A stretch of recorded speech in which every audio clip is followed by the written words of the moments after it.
Universes Beyond Final Fantasy is out, and today we're looking at the 10 cards that currently have the highest price tag in this special edition of the Magic the Gathering Market Watch. This video is sponsored by Flipside Gaming. Check out flipsidegaming.com for all your gaming needs. Right now you can order Magic the Gathering Final Fantasy, pre-order Edge of Eternities, or find a vast number of other great items on their website. Remember, if your order's over $100 or consists only of singles, shipping will be free in the United States. Just look in the description or comment section below for direct links to their site.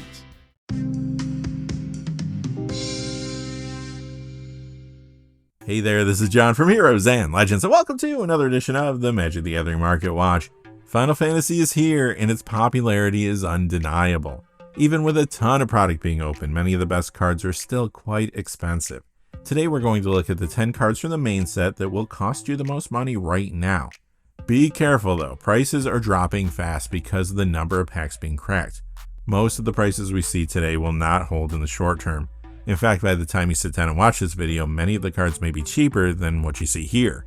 Always important to do some research before making a purchase.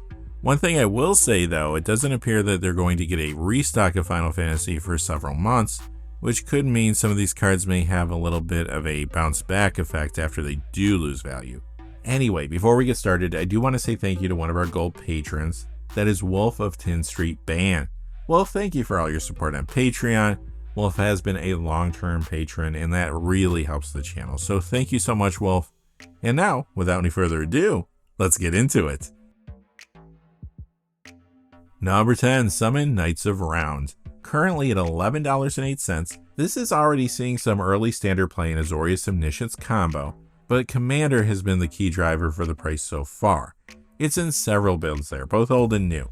These new Saga creatures are begging to be played in Tom Bombadil decks, so as expected you are seeing Summon Knights of Round there, but it's also showing up very frequently in builds around other Final Fantasy cards like Terra Magical Adept / Esper Terra and Garnet Princess of Alexandria, for example. Number 9 is Yuna Hope of Spira, $11.50. This plays very well with the new Saga creatures from Final Fantasy. In fact, Yuna is seeing early play as a commander with many of those cards in the 99, plus this is found in the 99 of several builds too, old ones, new ones. Again, some of the more heavily played options are Tom Bombadil, Terra Magical Adept / Esper Terra, and Garnet Princess of Alexandria. Number 8, Lightning Army of One, $12.64. This has been appearing in several formats early on. I've seen it in Modern Jeskai Energy and Legacy Ocelot Pride midrange. It's in a few 1v1 dual commander builds like Bruised Tarlborish Herder / Yoshimaru Ever Faithful partner decks, for example. And of course, this is in several regular commander decks. It has come out of the gate as a very popular commander, plus I've seen the card in established decks like Jody the Unifier. Many have been getting Lightning as an upgrade to the Final Fantasy Limit Break commander deck as well, while others are putting it in fresh builds around a couple cards from there. The front-facing commander, Cloud X Soldier, and to a lesser degree, Tifa Martial Artist. Coming in at number 7 is Starting Town, $13.79.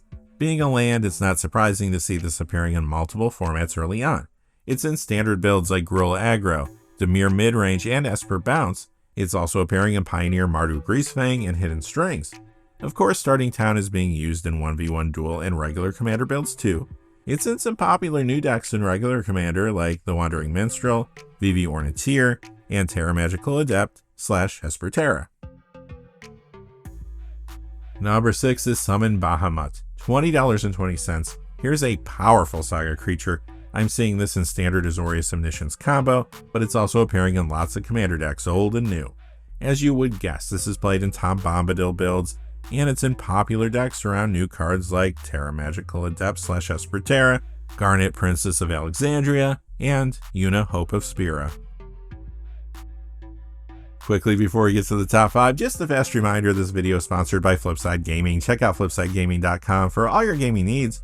Right now you can order Magic the Gathering Final Fantasy products, pre-order Edge of Eternities, or find any number of other great items on their website, Magic related or otherwise. Remember, if your order's over $100 or consists only of singles, shipping will be free in the United States.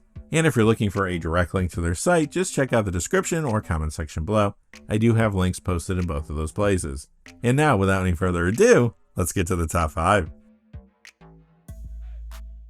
Coming in at number 5 is Traveling Chocobo, just the regular one here, $22.22. Obviously, some of the variants of this card are very expensive right now. I've actually seen this in modern Amulet Titan builds. We'll have to see if that sticks. The other format where Traveling Chocobo has been appearing is Commander. It's one of the biggest commanders that come from the new set. Lots of players are building around it. However, the card's also in the 99 of several decks in the format, both old and new. A couple popular builds running it are the ones around Tifa Lockhart and the Wandering Minstrel. Number 4, Cloud Midgar Mercenary, $23.43 currently. This is seeing play in both 1v1 duel and regular commander. In 1v1, you're seeing it in Bruised Tarl Boorish Herder / Yoshimaru Ever Faithful partner decks, for example. In regular commander, it's already seeing a lot of play as a commander. Plus, it's in the 99 of several builds, again, both old and new. Some are using it in equipment decks around Captain America First Avenger. Other players are getting Cloud Midgar Mercenary to upgrade the Limit Break commander deck, while still others are putting it in fresh builds around Cloud X Soldier from there. Cloud Midgar Mercenary is also in the popular Lightning Army of 1 decks too. Number 3 is Buster Sword, $34.62. This could be a strong piece of equipment in the right deck. So far, it's appearing in lots of commander builds, old and new. Many players are getting this to upgrade the Limit Break deck again, while others are putting it in fresh builds around a couple of cards from there. Cloud X Soldier, and to a lesser extent, Tifa Martial Artist. A couple other popular decks running Buster Sword include the ones around Cloud Midgar Mercenary and Lightning Army of 1. Number 2, Sephiroth Fabled Soldier / Sephiroth One-Winged Angel, $40.16 right now. This is the card that I really want to build a commander deck around, and apparently I'm not alone. Lots of people are assembling Mono Black Aristocrats commander decks around Sephiroth. I'm seeing it in the 99 of some builds too, like the partner decks around Haunted One and Shadowheart Dark Justicar, for example. But for the most part, you'll be seeing this as a commander. And finally, surprising nobody, our number 1 card, VV Ornithir at $61. Players are trying to brew VV decks in pretty much every format. I've seen Legacy and Vintage brews. This is appearing in Vintage Underworld Breach. I've seen standard decks running it, like Is It Prowess. Maybe some of the most interesting VV decks have been coming out of Modern. Things like VV Curiosity Combo and a new version of Is It Control. VV is also getting tons of attention as a commander in both 1v1 duel and regular commander.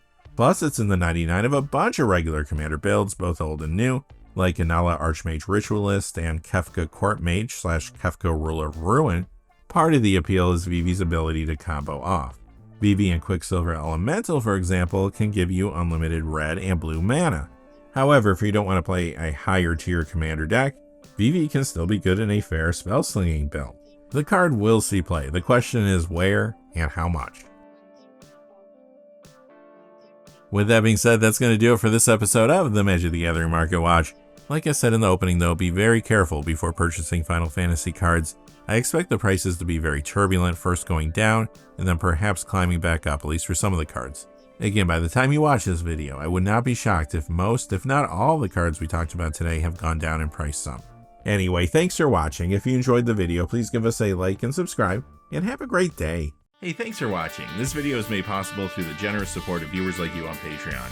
Check out the description below for links to our Patreon page as well as our Amazon affiliate store, where a small percentage of all sales will also help support the channel. Finally, if you haven't had a chance yet to subscribe, hit that subscribe button so you don't miss any of the new videos on Heroes and Legends. Talk to you again soon, and have a great day.